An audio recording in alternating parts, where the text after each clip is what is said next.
तो मेरे ख्याल से विनय सर, जो इंटर्नशिप को लेके काफी कंफ्यूजन जो इंडिया में बना हुआ था, मेरे ख्याल से पायल ने बहुत अच्छे से उसको क्लियर कर दिया कि अगर आप इजिप्ट से करना चाहते हैं तो वहां पे 5 इयर्स प्लस 2 इयर्स आपको इंटर्नशिप करना पड़ेगा।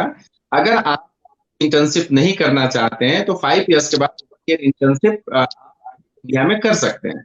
इसके साथ साथ ही एक मैं ऐड कर दूं कि 5 इयर्स के बाद बच्चों को वहां पे पूरी मार्कशीट, 10 सेमेस्टर के मार्कशीट और सर्टिफिकेट उनको दे दिया जाता है। ये प्राइमरी मेडिकल एजुकेशन इसको बोलते हैं, जो सारे लोग जानते हैं। इंटर्नशिप एक अलग प्रक्रिया है, उसके मार्क्स जो सर्टिफिकेट होते हैं वो अलग से मिलते हैं, और दोनों सर्टिफिकेट जो यूजी का, जो एमबीबीएस का प्राइमरी सर्टिफिकेट होते हैं, 10 सेमेस्टर के मार्कशीट सर्टिफिकेट और इंटर्नशिप का सर्टिफिकेट, कि जब दोनों को मिला दिया जाता है तब जाके एक कंप्लीट एमबीबीएस का डिग्री होता है किसी भी मेडिकल स्टूडेंट जो यूजी कंप्लीट किया है। क्या मैं सही बोल रहा हूँ? Yes sir. पायल, वहां पे एकोमोडेशन और फूड, आप अपार्टमेंट में रहती हैं, कितना सेफ रहती हैं वहां पे? जो आप खुद से खाना बना लेती हैं, कितना, क्या इंडियन टेस्ट कितने % तक आप कहेंगे कि मैच हो जाता है या मिल जाता है? और जिस तरीके से आप जिस अपार्टमेंट में रहती हैं प्राइवेट में, उसमें मैक्सिमम बच्चों को कितने कॉस्ट आ सकते हैं मंथली, मिनिमम कितने आ सकते हैं, क्योंकि आप दोनों पेज को देखी हैं।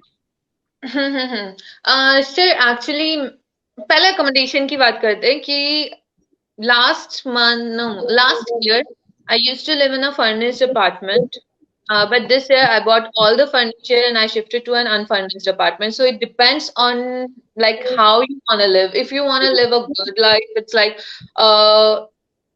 more luxurious. If you want a more luxurious apartment, it will cost around 15,000. I'm talking in Indian rupees. It will cost around 15,000 to 25,000. Depends on your luxury. But right now, I rented an unfurnished apartment. I bought all my furniture, so it cost me around 3,500 to live here. The rent and everything, electricity, internet, water, gas, everything. And I cook by myself, and most of my spices are from India, so I don't miss Indian food at all because मैं तो खुद cook करती हूँ. But it's like you get used to it.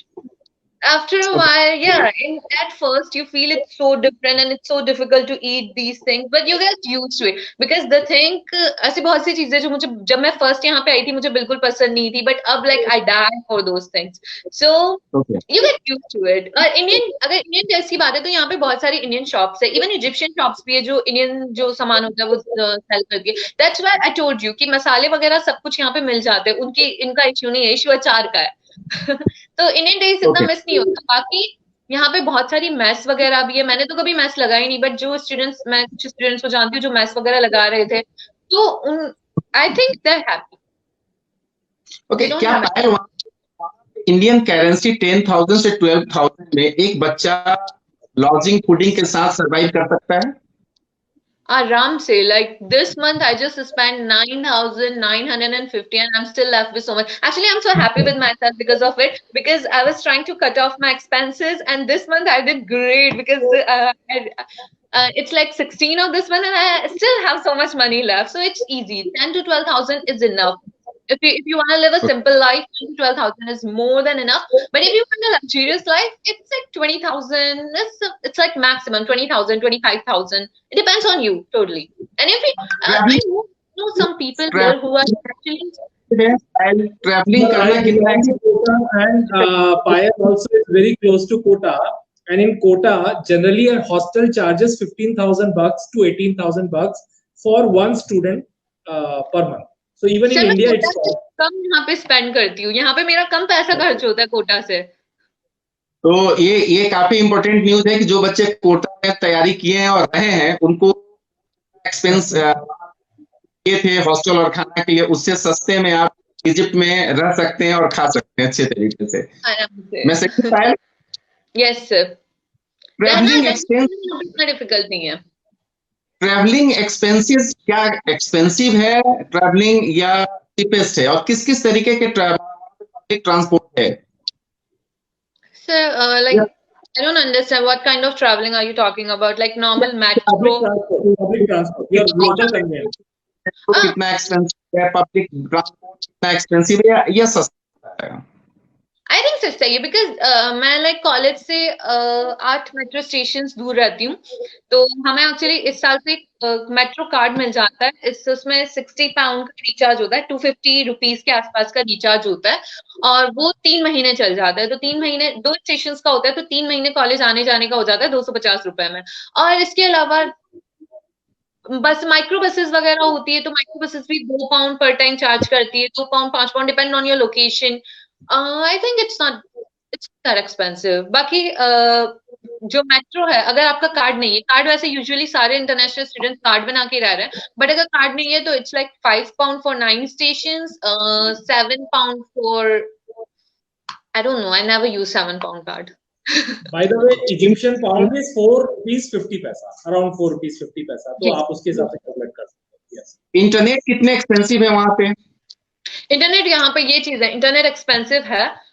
अगर आप internet actually India में बहुत cheap मिल जाता है, अगर वहाँ पे एक्सपेंसिव है। अगर सिम में रिचार्ज कराते हैं तो it coast around 250 pound for 52 GB per month. Okay. But मैं इंटरनेट वाईफाई से यूज करती हूँ। वाईफाई इतना महंगा नहीं पड़ता, wifi is like 250 GB for 250 pound. Normally internet expensive है, बट वाईफाई वगैरह इजी वो पड़ जाता है, सस्ता पड़ जाता है। सिम तो महंगा पड़ता है। आपका मतलब वीजा जो एक्सटेंशन होता है वहां पे, तो कंप्लीट 1 ईयर के लिए होता है आपका वीजा एक्सटेंशन? यस तो उस वीजा एक्सटेंशन पे एक कार्ड मिलता है आपको, तो जितने आप साल में उस वीजा एक्सटेंशन पे कितने बार आ सकते हो, कितने बार जा सकते हो, या जितने बार आप आओ या जाओ तो वीजा आपको लेना पड़ेगा? ऐसा कभी आपको फील हुआ है? या नहीं, जो वीजा कार्ड है वो रेजिडेंसी के लिए, तो वो 1 साल का पूरा कवर करता है। तो कितनी बार जाओ, कितनी बार, आई डोंट थिंक उससे कोई फर्क पड़ता है, क्योंकि वो पूरे साल का होता है। 1617 होता है वीजा एक्सटेंड साल का। तो आपने बोला कि फुल्ली एक्विप्ड, मैंने अभी फ्लैट लिया, तो उसमें क्या क्या चीजें हैं जिसको आप फुल्ली एक्विप्ड बोलेंगे, जो पूरी तरीके से फंक्शनल हो? क्या क्या उसमें रहता है? नहीं सर, मैंने ये कहा था कि फुली फर्निश्ड अपार्टमेंट में मैं पहले रहती थी, और अब मैं अनफर्निश्ड अपार्टमेंट में रह रही हूँ, तो सारी चीजें मेरी है।